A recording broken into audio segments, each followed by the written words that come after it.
Rangkaian acara berikutnya yaitu pembacaan doa. Kepada Saudara Dimas Supandi, saya persilakan.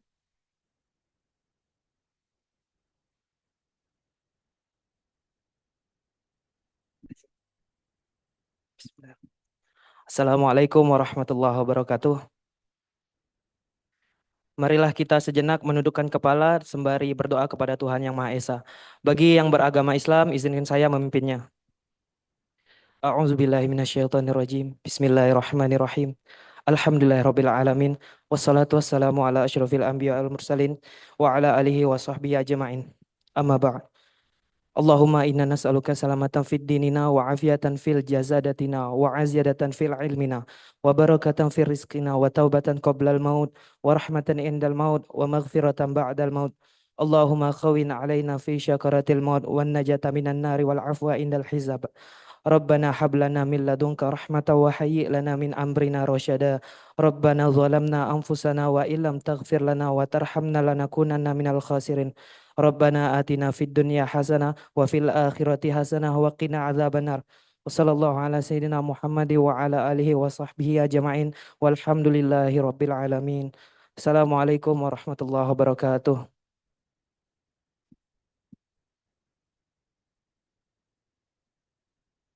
Terima kasih kepada Saudara Dimas yang telah memimpin doa pada hari ini. Rangkaian acara selanjutnya yaitu sesi dokumentasi.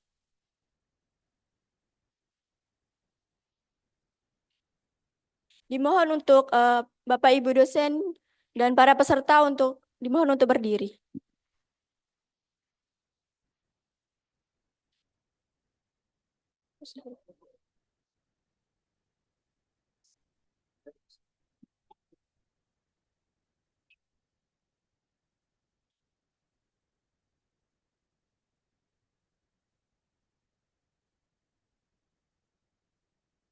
Peserta dipersilakan duduk terlebih dahulu.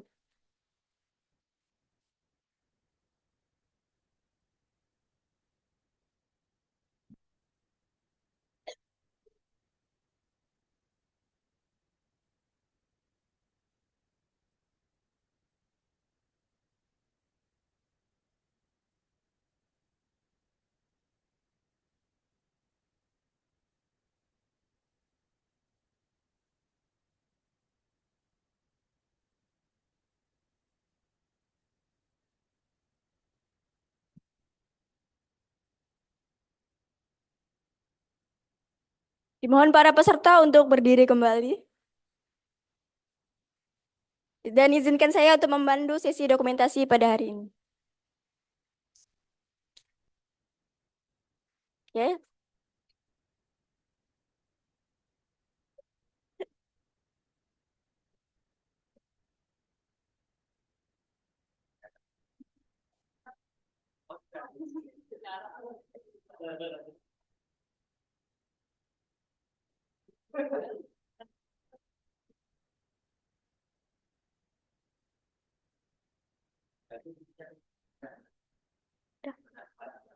Ya, akan saya hitung dalam 3, 2, 1. Sekali lagi. 3, 2, 1. Sekali lagi. 3, 2, 1. Baik, terima kasih.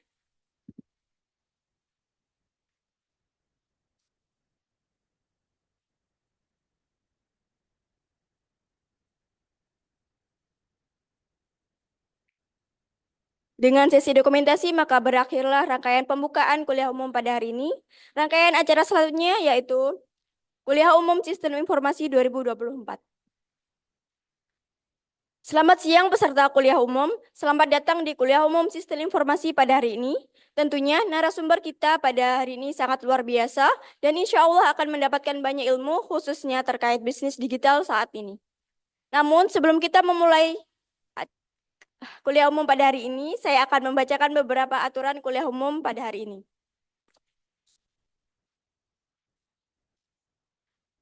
Tata tertib kuliah umum sistem informasi untuk peserta online. 1. Kegiatan akan dilaksanakan melalui platform Zoom Meeting. Link untuk bergabung akan dibagikan melalui grup WhatsApp sebelum acara dimulai. 2. Peserta menggunakan nama dengan format nama underscore name. Peserta dipersilakan untuk mengaktifkan kamera selama sesi kuliah umum berlangsung dan menggunakan virtual background yang telah dibagikan melalui grup WhatsApp. 3. Peserta dilarang membahas hal-hal di luar topik pembicaraan pada kolom chat. Kolom chat hanya digunakan untuk sesi tanya jawab dan kepentingan yang mendesak saja. 4. Ketika materi berlangsung, peserta dapat bertanya pada sesi tanya jawab kepada narasumber dengan menggunakan dan menuliskan pertanyaan pada kolom chat. Yang kelima, sesi tanya jawab akan dibuka setelah pembicara menyampaikan bahan materi. Yang keenam, jika penanya lebih banyak dan masih terdapat durasi tanya jawab, maka akan dibuka sesi berikutnya. Namun, jika waktu sudah habis, maka pertanyaan akan dijawab di luar dari sesi diskusi.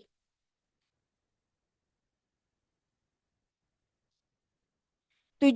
Peserta diharapkan untuk tetap standby selama materi berlangsung hingga selesai. 8.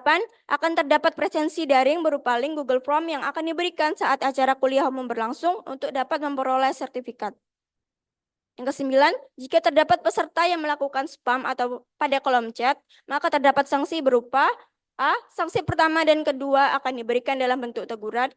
B. Sanksi ketiga mencakup penonaktifkan fitur chat pada akun terkait.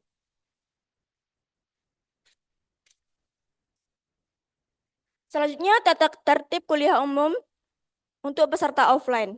1. Peserta diharapkan hadir tepat waktu sesuai jadwal yang telah ditentukan. 2.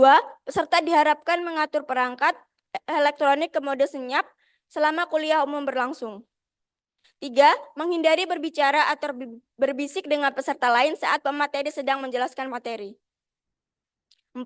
Peserta diharapkan menggunakan pakaian bebas berkerah dan bersepatu. Mahasiswa Sistem Informasi Angkatan 2024 diwajibkan mengikuti dress code yang berlaku serta menggunakan PIN dan name tag. 5. Peserta diharapkan berkontribusi secara interaktif dengan bertanya dan berdiskusi secara sopan saat diberi kesempatan oleh moderator atau pemateri, serta menggunakan bahasa yang baik dan sopan dalam setiap interaksi, baik dengan pemateri ataupun sesama peserta. 6. Tetap tenang dan tertib selama acara berlangsung, termasuk saat sesi tanya-jawab. 7. Membawa buku catatan, pena, dan bahan bacaan yang diperlukan. 8. Hindari membicarakan hal-hal yang tidak relevan dengan materi yang sedang dibahas. 9. Gunakan fasilitas dengan bijak dan jaga kebersihan lingkungan. 10. Dilarang merokok atau menggunakan vape selama acara berlangsung. 11. Dilarang membawa senjata tajam, obat-obatan terlarang, ataupun barang berbahaya lainnya. 12. Dilarang menggunakan perhiasan yang berlebihan, kehilangan menjadi tanggung jawab masing-masing, bukan tanggung jawab panitia. 13. Menerapkan 7S plus 1D, yaitu senyum, sapa, salam, sopan, santun, semangat, solid, dan disiplin. 14. Hormati pendapat pemateri dan peserta lainnya, serta hindari tindakan atau kata-kata yang merendahkan.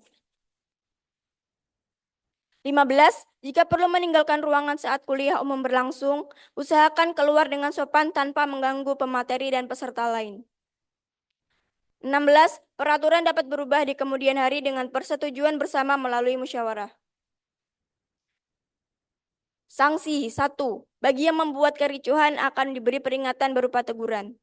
Kedua, bagi yang merokok atau menggunakan vape akan diberi peringatan terlebih dahulu. Jika masih melakukan rokok atau vape akan disita dan dikembalikan setelah acara kuliah umum selesai. 3. Bagi yang membawa senjata tajam, obat-obatan terlarang, atau barang berbahaya lainnya akan disita dan dikembalikan setelah acara kuliah umum selesai.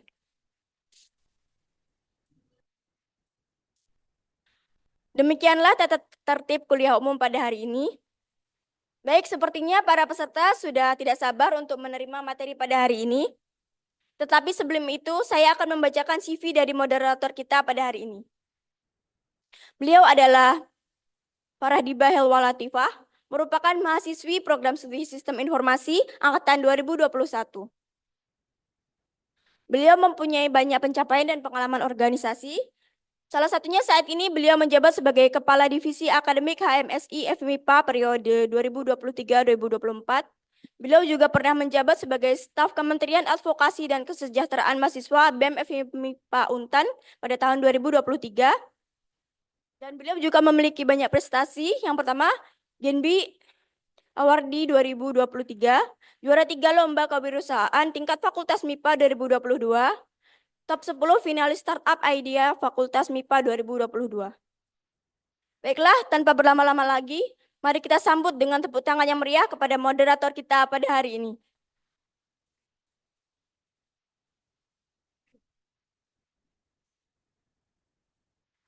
Baik, selamat siang semuanya. Sebelum kita memulai rangkaian acara kuliah umum kita pada hari ini, yang merupakan acara utama kita dengan tema How to Start Your Entrepreneur Career in Digital Era, akan saya awali dengan sesuatu yang spesial yang tidak afdol rasanya kalau tidak ada di kuliah umum jurusan Sistem Informasi, yaitu saya akan membacakan pantun spesial untuk membuka acara pada hari ini.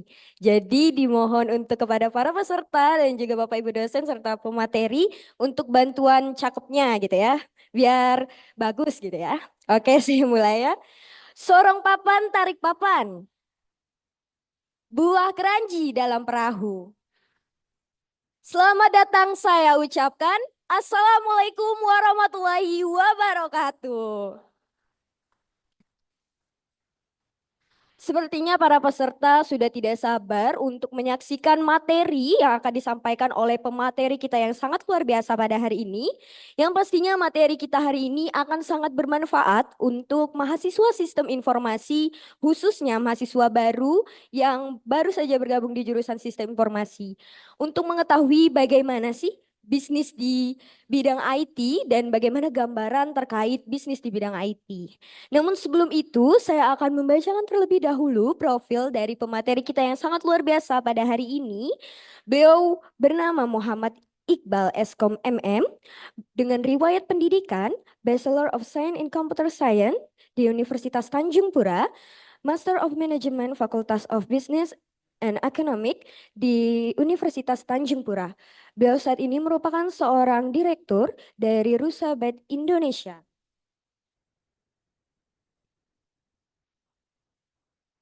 Rusabet Indonesia merupakan perusahaan konsultan IT dan transformasi digital yang menyediakan berbagai macam layanan, diantaranya layanan konsultasi, software development, integrasi sistem informasi, dan pengadaan perangkat komputer. Baiklah, pastinya para hadirin sudah sangat penasaran sekali dengan materi yang luar biasa. Tanpa berlama-lama lagi, mari kita sambut dengan tepuk tangan yang meriah pemateri kuliah umum pada hari ini.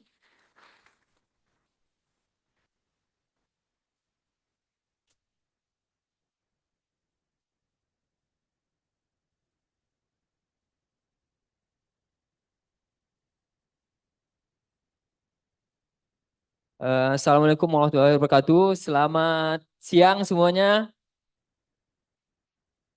Selamat siang. Sebelumnya izin, saya manggilnya Bapak, Abang, atau Mas? Abang saja, Mbak. Abang, oke baik. Bang Iqbal, bagaimana kabarnya siang hari ini? Alhamdulillah sehat. Semoga Alhamdulillah. semuanya juga sehat-sehat selalu. Oke, udah siap ya Bang berarti ya? Insya Allah siap. Oke, para peserta juga seperti sudah siap. Baik, dipersilahkan kepada Bang Iqbal untuk menyampaikan materi pada hari ini. Oke, baiklah. Oke. Saya izin berdiri aja, Mbak ya. Ya, silakan Bang. Assalamualaikum warahmatullahi wabarakatuh. Selamat siang sebelumnya. Sebelum saya memulai materinya, saya ingin mengucapkan dulu banyak terima kasih saya terhadap Bapak Ibu dosen yang sudah hadir hari ini dan juga teman-teman panitia yang sudah bekerja keras dan juga kehadiran dari adik-adik Sistem Informasi Angkatan 2014. Nah, saya izin Mbak ya. Mungkin hari ini saya sedikit sharing terkait bagaimana kita sebagai anak muda yang punya semangat untuk memulai usaha dan bagaimana kita dari sekarang harus sudah bisa merencanakan tujuan kita untuk ke masa depan. Oke, di sini bagaimana kita kita sesuaikan tema tentang bagaimana memulai karir menjadi seorang entrepreneur di era digital. Oke, langsung saja. Mungkin teman-teman di sini sebelum saya mulai, ada nggak cita-citanya yang pengen jadi entrepreneur 2024? Kalau ada coba angkat tangan. Atau ada cita-citanya yang pengen jadi software developer? Atau ada yang pengen jadi dosen atau pengen jadi UI UX design? Nah, sebenarnya dari sekarang teman-teman sudah bisa mengasah kemampuan-kemampuan tersebut yang mungkin nanti ke depan teman-teman bisa gunakan untuk memulai membangun usaha sendiri.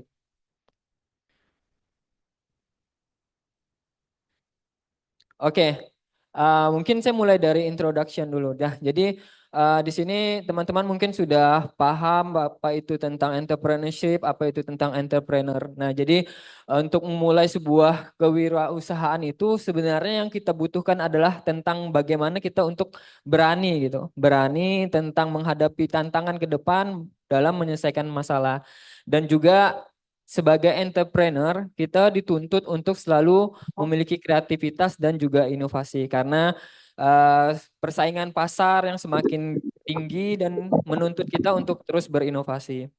Nah, kewirausahaan di era digital ini sebenarnya mengacu pada bagaimana proses kita memulai dan menjalankan bisnis. Nah, di sini saya sebenarnya perkenalkan saya dari Rusabyte tentang sebuah bisnis yang bergerak dalam pengembangan perangkat lunak. Nah, jadi saya juga kalau teman-teman tahu saya berasal dari kampus yang sama, kita satu alma mater juga saya angkatan pertama di keluarga Siskom dan Sistem Informasi. Jadi dulu angkatan kami 2014 itu namanya Kosinus.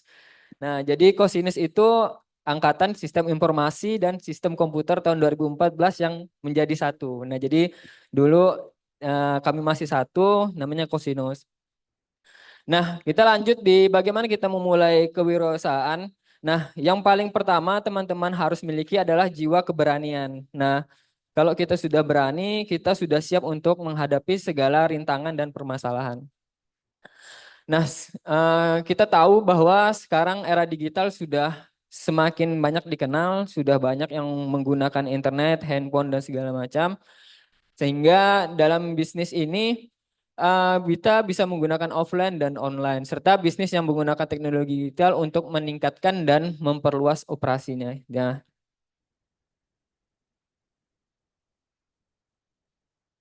Nah, sekarang bisnis sekarang sudah banyak bertransformasi. Kalau teman-teman lihat dulu ada bisnis yang masih tradisional dan modern. Nah, dulu teman-teman berjualan langsung dari lokasi usaha, namun sekarang sudah banyak yang berubah. Orang jualan udah nggak punya toko, udah nggak punya tempat, tapi sudah memanfaatkan eh, kemajuan teknologi. Banyak yang sudah berjualan di e-commerce, media sosial dan lain-lain. Nah, jadi peluang-peluang inilah yang teman-teman harus sadari bahwa kita bisa memulai walaupun kita masih minim gitu dengan keadaan atau sumber daya yang kita miliki. Namun kalau teman-teman sudah punya kemampuan dan keberanian untuk memulai, teman-teman bisa memanfaatkan kemajuan teknologi yang sudah ada. Nah, banyak bisnis tradisional yang beralih ke model digital. Sebagai contoh, ini contoh retail yang sebelumnya hanya beroperasi secara offline, kini memiliki kehadiran online yang tak kalah ramainya untuk meningkatkan penjualan dan menjangkau konsumen yang lebih luas. Nah, kemudian ada model bisnis tradisional dan bisnis digital. Jadi banyak juga model-model bisnis yang sekarang sudah ke digital semua. Banyak platform-platform yang dimanfaatkan oleh para wirausahawan untuk mencoba menggapai target pasar mereka. Nah, kalau kita lihat dari bisnis digital ini sebenarnya beroperasi dengan metode konvensional, seringkali berbasis fisik seperti toko, retail, customer, restoran dan kantor fisik. Pendapatan seringkali diperoleh dari penjualan langsung dan layanan fisik. Kemudian ada bisnis digital yang beroperasi secara daring atau online untuk memanfaatkan teknologi untuk menyediakan produk atau layanan. Pendapatan bisa berasal dari berbagai sumber. Nah, jadi di sini eh, kalau kita lihat sebenarnya banyak sekali peluang-peluang yang bisa teman-teman manfaatkan untuk memulai berbisnis gitu secara digital. Nah, yang penting, yang paling utama menurut saya itu adalah keberanian kita untuk membuka diri terhadap perkembangan teknologi. Nah, di sini kalau teman-teman ada ide-ide bisnis yang mungkin belum bisa terrealisasikan, nah mungkin teman-teman harus mencoba untuk meningkatkan keberaniannya untuk memulai. Nah, apa peluang yang ada di bisnis digital? Nah, peluang bisnis digital mengacu pada potensi atau peluang di pasar tempat teknologi dan platform digital dapat dimanfaatkan. Nah, saya yakin teman-teman yang lulus nanti dari sistem informasi pasti akan dibekali banyak sekali kemampuan skill teknis maupun non teknis. Nah, karena jujur saya punya banyak sekali teman-teman alumni dari sistem informasi yang tetap masih bekerja sama sampai sekarang yang punya kemampuan yang skill teknis yang mumpuni dan non teknis juga yang mumpuni. Nah, sehingga kami bersama-sama untuk mencoba menciptakan peluang untuk melihat potensi-potensi yang pasar yang ada yang bisa kami manfaatkan menjadi peluang bisnis. Nah, sebenarnya proses entrepreneurship ini diawali dengan suatu aksioma, yaitu adanya suatu tantangan. Nah, tadi adanya suatu tantangan, dari tantangan ini kemudian timbullah gagasan. Nah, kemauan serta dorongan untuk berinisiatif yang tidak lain adalah berpikir kreatif serta bertindak inovatif sehingga tantangan tadi teratasi serta terpecahkan. Nah, di sini sebenarnya kita harus mencoba untuk menciptakan nilai tersebut sehingga kita bisa menyelesaikan permasalahan yang ada. Nah, kalau teman-teman pengen memulai, teman-teman bisa mengobservasi peluang-peluang atau permasalahan-permasalahan yang sering ditemui. Nah, mungkin dari pikiran kreatif teman-teman tersebut bisa muncullah sebuah inovasi yang akan bisa dijadikan sebuah bentuk bisnis. Dulu kalau teman-teman ingat pada tahun 2017, 2018 itu masih banyak sekali aplikasi-aplikasi startup namanya. Jadi pada 2017, 16 awal itu banyak sekali startup-startup yang muncul. Nah, karena mereka ingin menciptakan peluang gitu, peluang dan menyelesaikan permasalahan-permasalahan yang dihadapi oleh masyarakat. Nah, sehingga ketika permasalahan tersebut juga harus bisa memenuhi kebutuhan pasar. Nah, jadi kalau mau membuat sesuatu produk atau membuat sebuah layanan, kita juga harus bisa memenuhi kebutuhan pasar. Jadi kita harus tahu pasar apa yang mau kita tuju, target pasar kita seperti apa. Nah, baru kita bisa menentukan produk atau jasa yang cocok untuk pasar tersebut. Nah, di sini jika teman-teman juga pengen memulai entrepreneurship, jadi sebenarnya kewirausahaan itu ada dua.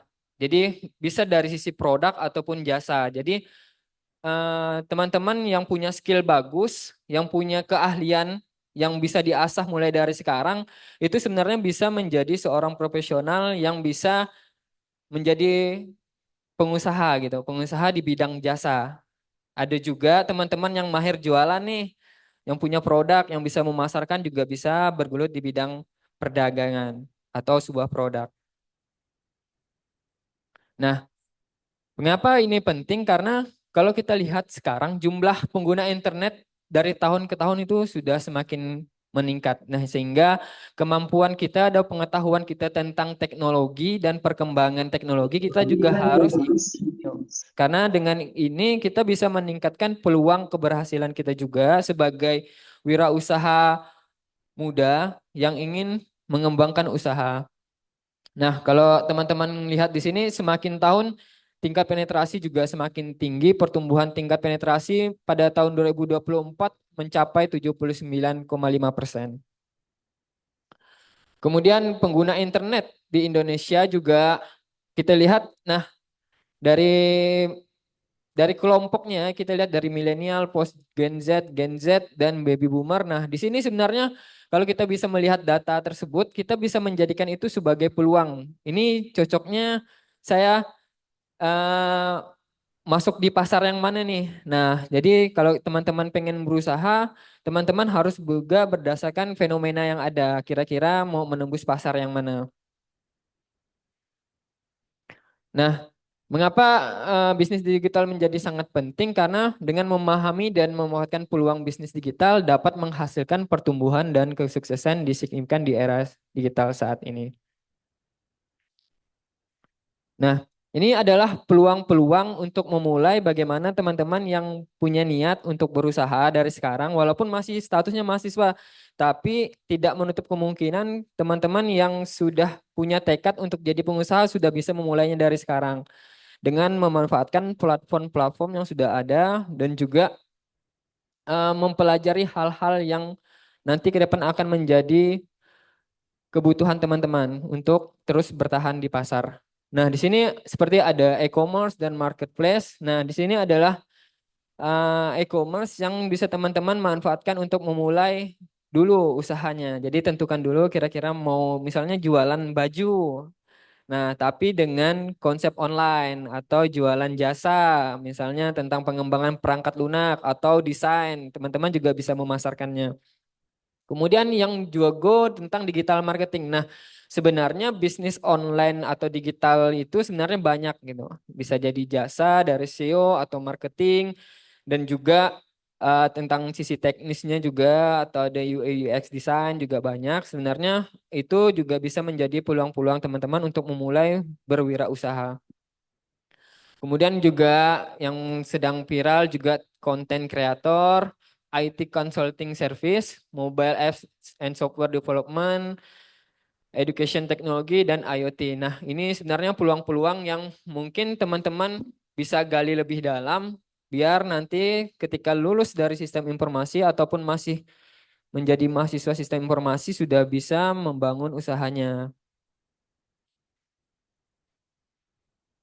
Nah, keterampilan kunci bagi wirausahaan modern. Nah, jadi kalau menurut Suryana 2006, sebenarnya ada empat tahap yang harus dilalui dalam menjadi wirausahawan. Nah, yang pertama kita itu tahap memulai. Nah, tahap memulai ini sebenarnya tahap tentang bagaimana kita berniat untuk memulai usaha tersebut gitu. Menimbulkan keberanian, berpikir dan melihat peluangnya. Nah, jika teman-teman sudah ada niat, terus selanjutnya teman-teman harus melaksanakan kegiatan tersebut, melaksanakan usaha.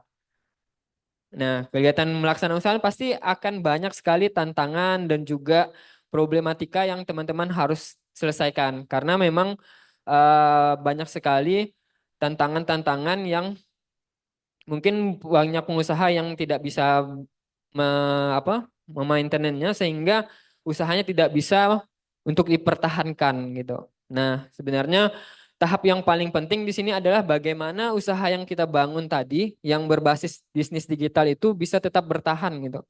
Bertahan karena kita tetap harus selalu menimbulkan kreativitas dan inovasi agar bisa memenuhi kebutuhan pasar. Nah, misalnya banyak orang yang sudah jualan baju misalnya bentuknya konvensional.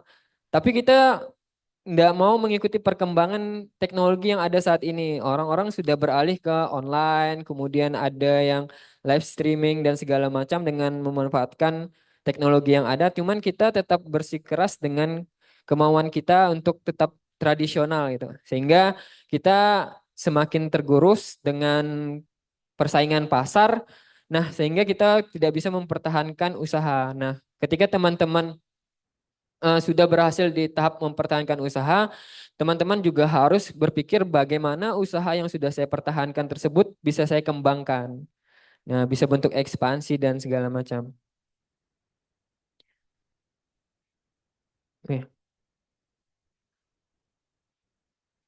Nah, kemudian ketika teman-teman juga sudah memulai usahanya, juga teman-teman juga harus selalu mengupgrade diri untuk mengembangkan kemampuan dan pengetahuan, terutama teman-teman sistem informasi yang punya basic tentang teknologi informasi juga harus tetap terus meningkatkan keterampilan digitalnya. Jadi penguasaan teknologi dan pemasaran digital. Kemudian juga dalam bisnis usaha kita mungkin saat memulai kita bisa sendiri. Cuman nanti ke depan ketika usaha kita sudah bertambah terus berkembang, kita sebenarnya harus fokus ke bagaimana strategik perusahaan tersebut bisa berjalan sehingga kita akan membutuhkan tim ke depannya sehingga kemampuan manajerial juga teman-teman bisa ikuti, teman-teman bisa asah mulai dari sekarang baik itu dari sisi menjadi komunitas atau mengikuti himpunan sebenarnya itu tahap-tahap yang harus teman-teman lalui untuk belajar gitu. Karena memang di kampus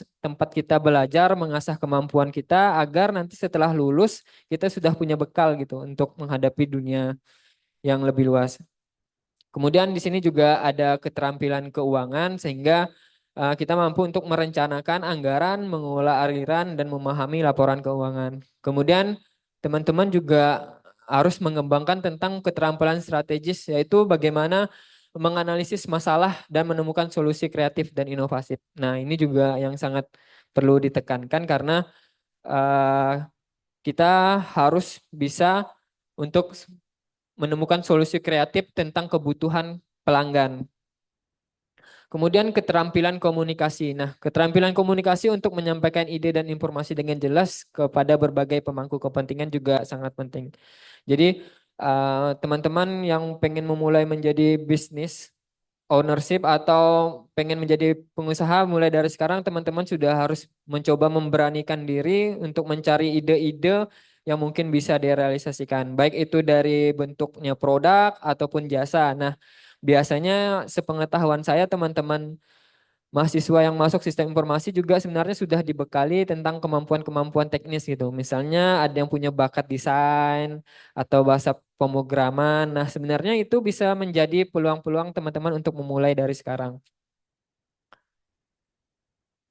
Nah, sehingga nanti kalau teman-teman sudah bisa mengimplementasikan semua, nanti teman-teman juga tetap harus memperkaya dengan strategi pemasaran. Strategi pemasaran itu tentang bagaimana brand, strategi, tren, development, service, support dan lain-lain. Karena sebenarnya lingkup kewirausahaan itu luas. Nah, ini teman-teman saya berbicara tentang bagaimana eh, badan usaha yang saya bangun ini untuk terus bertahan. Nah, jadi saya memang fokusnya tentang bagaimana menyelesaikan permasalahan di customer dan bagaimana strateginya agar perusahaan ini tetap berjalan.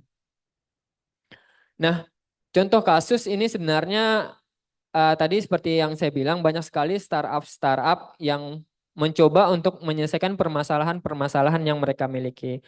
Nah, jadi di sini teman-teman atau adik-adik dari sistem informasi sudah bisa mencoba melihat salah satu contoh ini adalah startup Aruna. Nah, jadi startup Aruna ini sebenarnya dia menghubungkan petani nelayan nelayan sehingga mereka bisa memutuskan rantai pasok, maksudnya menghubungkan ke konsumen secara langsung gitu, sehingga pendapatan para petani terus bisa meningkat. Aruna menyederhanakan rantai pasokan produk perikanan dengan menghubungkan nelayan skala kecil ke pasar global melalui teknologi. Nah, hebatnya di sini mereka bisa melihat permasalahan-permasalahan yang mereka bisa bangun gitu. Jadi banyak nelayan yang susah untuk memasarkan produknya sehingga dengan aplikasi tersebut mereka bisa menghubungkannya dengan baik gitu. Sehingga para nelayan bisa langsung ketemu dengan para customernya sehingga mendapatkan keuntungan yang lebih baik. Nah, mungkin juga teman-teman juga sudah banyak menggunakan aplikasi Goto atau Gojek. Nah, sebenarnya aplikasi Gojek kalau kita lihat mulainya dari permasalahan. Nah, jadi sehingga ketika teman-teman pengen memulai wirausaha, teman-teman juga harus mengetahui permasalahan apa yang ingin saya pecahkan, apa yang dibutuhkan oleh pasar sehingga kita para pengusaha muda nanti bisa memenuhi kebutuhan pasar tersebut. Nah, sehingga nanti ketika mereka sudah bisa menyelesaikan masalah, mereka ke tahap pengembangan. Nah, jadi kalau kita lihat sekarang dulu Gojek fokusnya pada apa? Pengantaran online Gojek, makanan. Sekarang mereka sudah makin berkembang karena mereka sudah bisa ke tahap pengembangan tadi. Karena mereka sudah berhasil bertahan dalam persaingan pasar sehingga mereka sudah bisa untuk mengembangkan ke lini bisnis yang lain.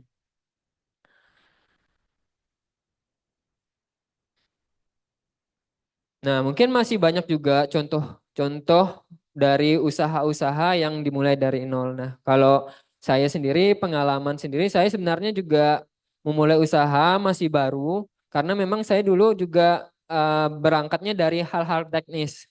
Jadi dulu waktu saya mahasiswa juga sebenarnya saya juga sudah mencoba untuk berwirausaha. Nah, tadi yang saya bilang ada bentuk usaha yang produk atau juga layanan jasa. Nah, jadi dulu saya juga fokusnya ke bidang jasa.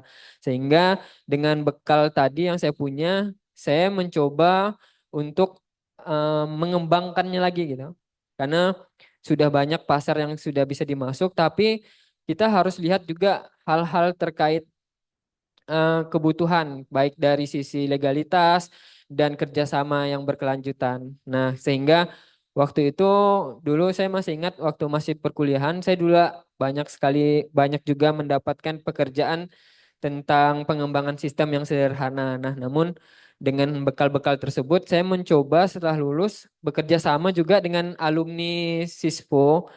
Saat ini saya juga bekerja sama dengan alumni Sispo untuk membangun sebuah usaha sehingga kami bisa menggapai target pasar yang lebih luas gitu.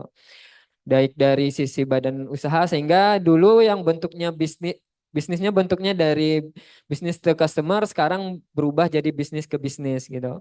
Jadi dulu orientasinya langsung ke pelanggan, sekarang orientasinya kami ke mitra bisnis. Nah, sehingga dengan banyak sekali tahapan yang sudah kita mulai, tapi dengan kemauan kita untuk mencoba menyelesaikan permasalahan dan keberanian, insya Allah teman-teman yang sudah punya ide untuk terus dikembangkan ke depannya akan menjadi perusahaan yang sukses ke depannya. Mungkin sekian Bapak Ibu dan saya sampaikan. Terima kasih atas perhatiannya. Mohon maaf kalau saya ada sampai salah kata. Wassalamualaikum warahmatullahi wabarakatuh.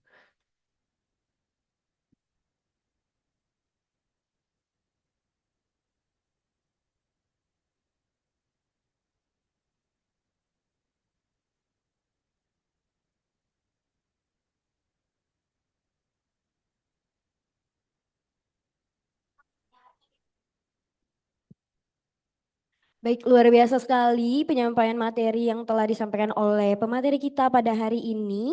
Ada beberapa hal yang bisa saya simpulkan dari materi yang telah disampaikan.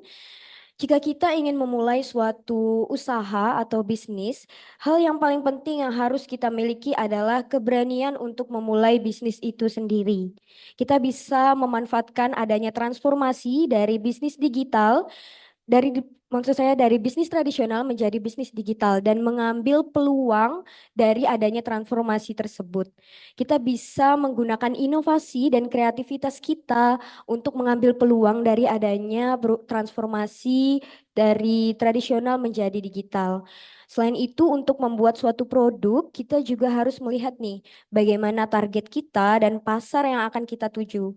Sehingga nantinya bisnis yang kita buat bisa bertahan gitu ya di pasar yang ada. Dan sebagai mahasiswa, jika kita ingin memulai bisnis, kita bisa juga dimulai dari memanfaatkan platform yang sudah ada, seperti itu. Baik, setelah ini kita akan ada sesi pertanyaan nih. Bang, tanya jawab. Akan dibuka satu penanya dulu dari yang offline dan juga satu penanya dari online. Jika ada yang punya pertanyaan, boleh mengangkat tangannya dan menyebutkan nama serta angkatan berapa. Dipersilakan dari yang offline, ada yang ingin bertanya? Oke, silahkan. Boleh berdiri, Bang. Ya.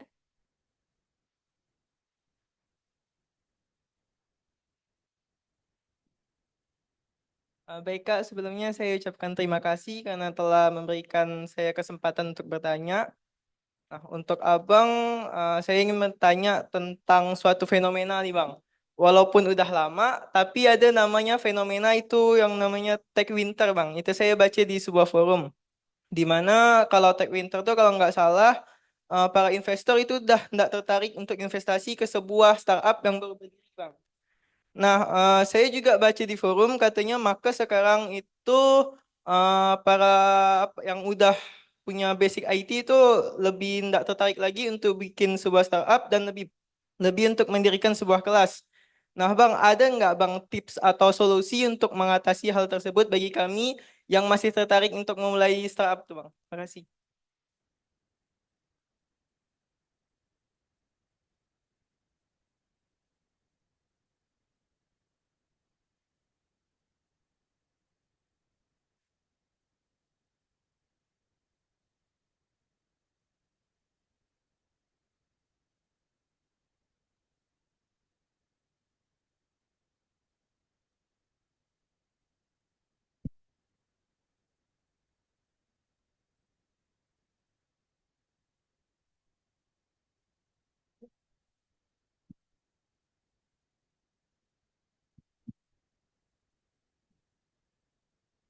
Selamat siang semuanya. Perkenalkan nama saya Adelia Isabel. Saya ingin bertanya, bagaimana perusahaan dapat memastikan bahwa model bisnis IT yang dipilih akan tetap relevan di tengah perubahan teknologi yang cepat?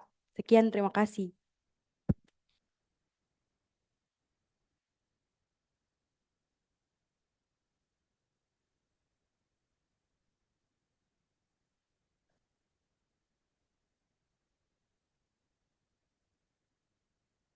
Baiklah, terima kasih atas Abang Yusda. Tadi namanya siapa Bang? Oh, Bang Raffi ya. Baiklah. Pertanyaan menarik ya Bang. Karena tadi dapat datanya bahwa banyak investor yang sudah mulai tidak tertarik dengan startup, bisnis startup. Kemudian bagaimana sarannya untuk yang baru memulai. Nah, jadi eh, sebenarnya di sini tujuan kita untuk membangun usaha tuh seperti apa sebenarnya. Jadi apakah kita mengharapkan tentang investasi yang muncul atau kita pengen menyelesaikan permasalahan yang ada. Jadi kalau Bang Raffi tadi kan karena kekhawatirannya tadi banyak investor yang udah tidak tertarik terus banyak sekali IT yang sekarang lebih konsepnya ke kelas-kelas gitu ya. Nah, ini sebenarnya tujuan tujuan kita harus tentukan kita tertariknya di bisnis apa gitu. Nah, walaupun ada fenomena banyak investor yang tidak tertarik, apakah hanya peluang itu saja yang tertutup atau kita sebenarnya kurang melihat peluang-peluang yang lain yang bisa kita masuki gitu. Nah, sebenarnya kalau kita berani untuk mencari peluang-peluang baru terkait fenomena itu sebenarnya bukan menjadi sebuah permasalahan nanti buat kita ke depan karena dengan keberanian kita dan inovasi kita dan keyakinan bahwa kita bisa untuk tetap bertahan dan menyelesaikan permasalahan yang ada. Nah, insya Allah apapun yang kita rencanakan dan kita usahakan dengan baik itu akan didukung nanti ke depannya. Entah itu dari investor ataupun dari rekan-rekan bisnis yang bisa kita ajak kerjasama nanti Bang ke depannya. Nah yang penting kita udah punya ide, udah kita butuh berani memulai dan kita yakinkan bahwa hal-hal yang kita lakukan itu sesuai dengan keinginan kita. Misalnya kita, kalau saya pribadi memang dulu sebelum lulus saya memang tekadnya pengen jadi seorang IT konsultan gitu. Jadi memang udah mulai dari awal, udah mencoba belajar tentang bagaimana bisnis consulting, kemudian apa-apa yang harus dipersiapkan. Nah, jadi kalau kita mau bangun usaha, kita sudah punya niat, kemudian kita udah berani untuk menggapai tujuan tersebut. Nah, jadi tujuannya itu bukan hanya apa yang kita ucapkan, tapi juga diikuti dengan hal-hal yang mendukung untuk mencapai tujuan tersebut, gitu. Nah, jadi kalau buat saran saya, kalaupun sekarang memang tren-tren tren-tren pasar itu memang sering berubah Bang. Jadi dulu banyak yang startup, sekarang banyak kelas-kelas online, entah itu kelas programan dan segala macam. Nah itulah kenapa kita dituntut untuk selalu melihat peluang pasar tadi. Karena tren yang selalu berubah, nah terus kita menentukan juga tujuan kita ini mau yang seperti apa. Apakah kita akan ketinggalan atau kita akan terus berinovasi dan mengikuti perkembangan yang ada. Mungkin itu yang dapat saya sampaikan terkait kemudian dari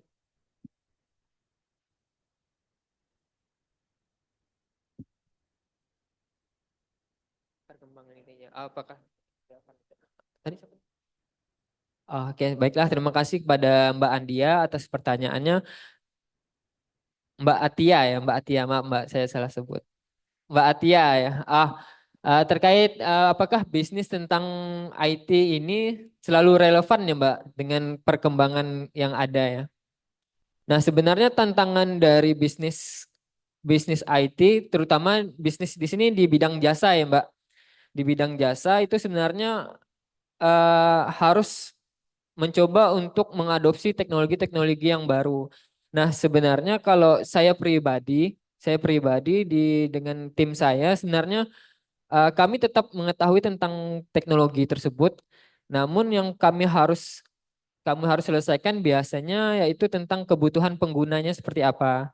Apakah kadang memang banyak sekali teknologi-teknologi baru yang bagus, cuman memang belum belum sesuai dengan kebutuhan karena sebuah sistem itu kalau dari kami pribadi membangunnya apakah harus menggunakan sistem yang terbaru atau menggunakan sistem yang udah cuman tetap relevan gitu. Nah, karena kebutuhan teknologi juga harus kita ikuti dan juga terus harus kita adopsi. Namun kalau untuk memenuhi kebutuhan pengguna itu sebenarnya lebih ke bagaimana kita apa memberikan kepuasan kepada pelanggan. Nah, sebenarnya kalau kepuasan pelanggan tuh bagaimana ekspektasi mereka terhadap kita dengan apa yang kita dapat berikan dengan realita dengan ekspektasinya apakah sama atau enggak. Sehingga kalau mereka sudah mendapatkan ekspektasi yang sama, nah dari kita juga sudah mencoba untuk menyelesaikan keinginan mereka sehingga terkait dengan perkembangan teknologi itu sebenarnya bukan menjadi persoalan nanti ke depannya untuk pelanggan karena bisnis ini kalau dari saya pribadi karena saya bidangnya bidang jasa ya Mbak. Saya bisnisnya bukan di bidang perdagangan, saya bisnisnya bidang jasa sehingga saya fokusnya kepada bagaimana layanan yang kami berikan dapat dimaksimalkan dan dapat memuaskan pelanggan dengan teknologi-teknologi yang ada. Nah, tapi juga dari kami tetap selalu memperhatikan perkembangan-perkembangan teknologi dan juga mencoba untuk mengimplementasikannya ke produk-produk yang nanti kami bangun. Ya, mungkin sekian dapat saya sampaikan. Oke, terima kasih Bang atas jawabannya. Baik, akan saya buka satu sesi lagi jika ada yang ingin bertanya, baik itu dari Zoom, ada? Dari yang offline, ada yang ingin bertanya kembali? Ya, ada, boleh silahkan. Eh, ada yang di belakang dulu.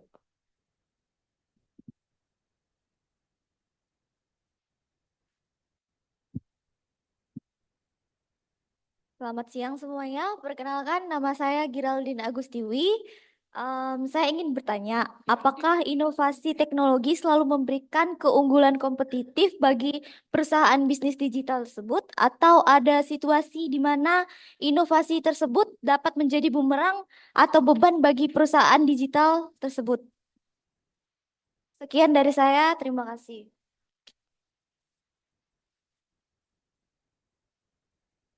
Baiklah, terima kasih Mbak Geraldine tadi ya namanya. Kalau menurut saya ini saya menjawab dari perspektif saya Mbak. Sebenarnya kalau inovasi itu sebenarnya adalah sebuah keuntungan gitu.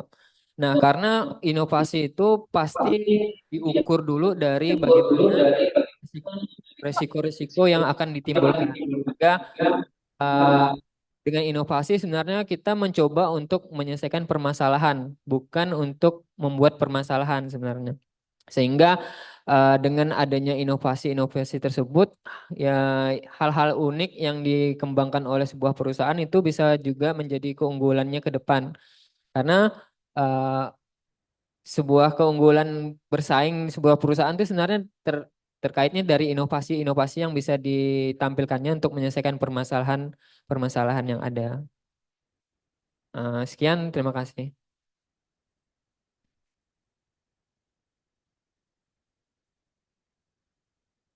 Perkenalkan semuanya, nama saya Weni. Pertanyaannya, nah sebelumnya Bang Iqbal kan udah bilang kalau bisnisnya itu dimulai dari bisnis yang skalanya masih kecil, dari skala bisnis ke customer. Nah, bagaimana sih Bang Iqbal bertransformasi dari bisnis ke skala yang lebih besar, yaitu dari bisnis ke bisnis. Oke. Kasih. Oke, baiklah. Terima kasih Mbak Weni. Pertanyaannya bagus sekali menurut saya. Nah, jadi memang dulu saya berangkatnya dari bisnis customer gitu, jadi langsung ke pelanggannya secara langsung. Nah, bagaimana saya bertransformasi dari bisnis ke bisnis? Nah, sebenarnya yang saya pertama kali lihat adalah apa sih yang mau saya gapai sebenarnya. Jadi memang hal-hal tersebut yang menjadi dasar saya untuk mengembangkan bisnis ke depan. Nah, kemudian saya ingin menggapai sebenarnya peluang pasar yang lebih luas. Nah, sebenarnya saya ingin membangun sebuah perusahaan yang sustainable gitu, yang bisa bekerja sama dengan berbagai pihak. Nah, hal-hal tersebutlah yang coba saya realisasikan dengan melegalkan sebuah badan usaha. Nah, jadi sekarang sebenarnya bisnis kita kan bisa bangun badan usaha sendiri tuh. Ada namanya badan perorangan, kemudian komanditer, kemudian ada PT. Nah, sebenarnya kalau kita pengen bisnisnya lebih luas, kita harus tahu aturan-aturan terkait hukum juga. Hukumnya disebut tentang perizinan, kemudian pajak dan lain-lain. Nah, kalau kita pengen punya pasar yang lebih luas dan pengen kerjasama yang lebih luas, tentulah kita juga harus punya bentuk badan usaha yang jelas, kemudian hal-hal administrasi yang lengkap. Karena kalau teman-teman tahu di sini misalnya contohnya dengan instansi pemerintah atau badan swasta. Nah, biasanya mereka lebih lebih sukanya tuh dengan bekerja sama dengan orang atau perusahaan yang sudah punya legalitas yang lebih baik. Nah, sehingga dulu saya melihat kalau saya cuman berdiri sendiri, sepertinya saya tidak bisa menjangkau pasar yang lebih luas gitu. Bekerja bekerja sama ke pasar-pasar yang lain.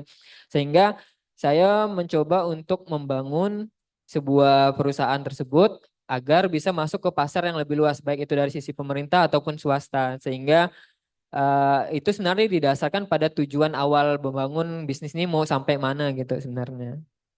Nah, jadi kalau ngomongin mau bisnis juga pengen harus visionernya mau sampai mana nih? Pengen menguasai pasar di Kalimantan atau di Pontianak gitu. Jadi memang udah ada tujuan yang besarnya gitu. Nah, kan ada jangka pendek, jangka panjang, jangka menengah, jangka panjangnya tuh.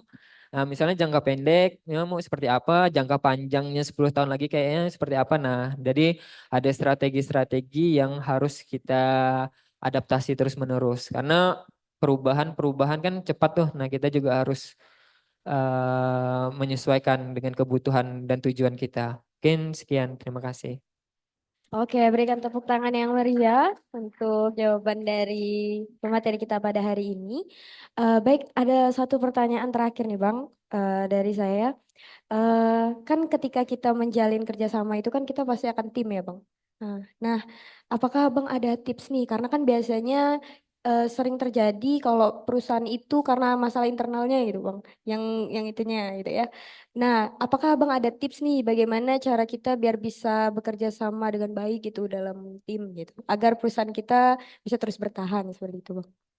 Oke, baik. Ini juga salah satu hal yang menarik. Jadi saya sebenarnya kan saya di bidang jasa pengembangan aplikasi perangkat lunak ya. Nah, jadi kalau kita lihat di situ banyak hal-hal yang menariknya. Kita bisa menggunakan sumber daya dan juga kita bekerja sama gitu, bekerja sama dengan programmer atau pengembang yang luar. Nah, di situ bagaimana kita menghindari konflik internal tadi kan.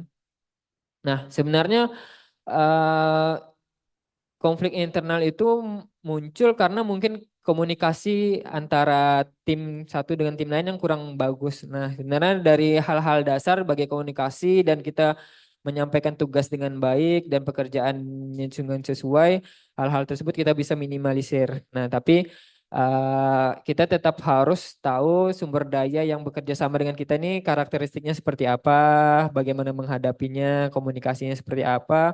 Nah, itu sebenarnya tugas-tugas kita sebagai manajemen, orang yang memimpin juga harus tahu tentang apa yang dikerjakan dalam satu tim kita dan bagaimana menyelesaikannya.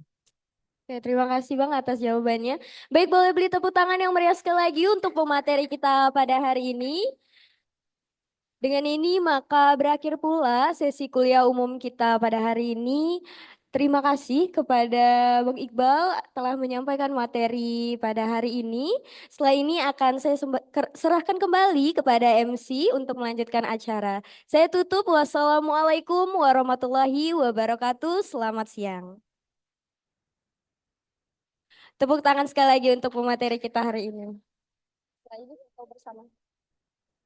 Setelah ini foto bersama, berarti boleh duduk dulu.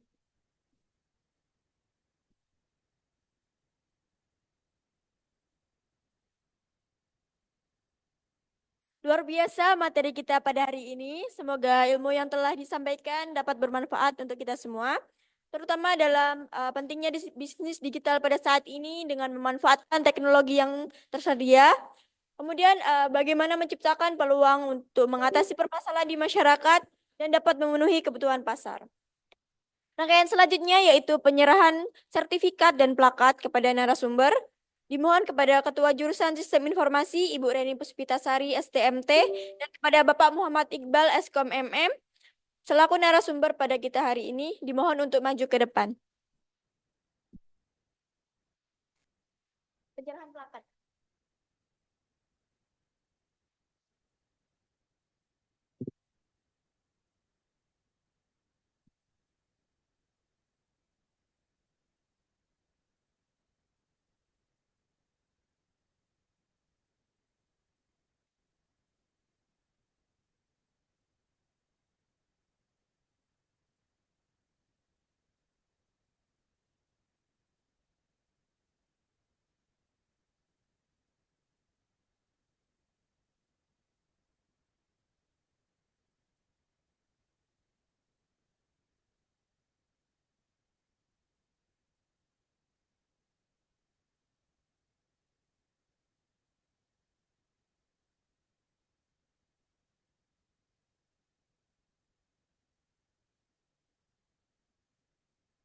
Ya, terima kasih kepada narasumber kita pada hari ini dan Ibu Reni Puspitasari. Baiklah, dengan berakhirnya sesi kuliah umum, maka berakhir pula seluruh rangkaian acara kuliah umum jurusan Sistem Informasi pada hari ini. Saya selaku MC memohon maaf jika terdapat kesalahan baik kata maupun perbuatan. Akhir kata saya akhiri. Wassalamualaikum warahmatullahi wabarakatuh. Sampai jumpa di kuliah umum Sistem Informasi berikutnya.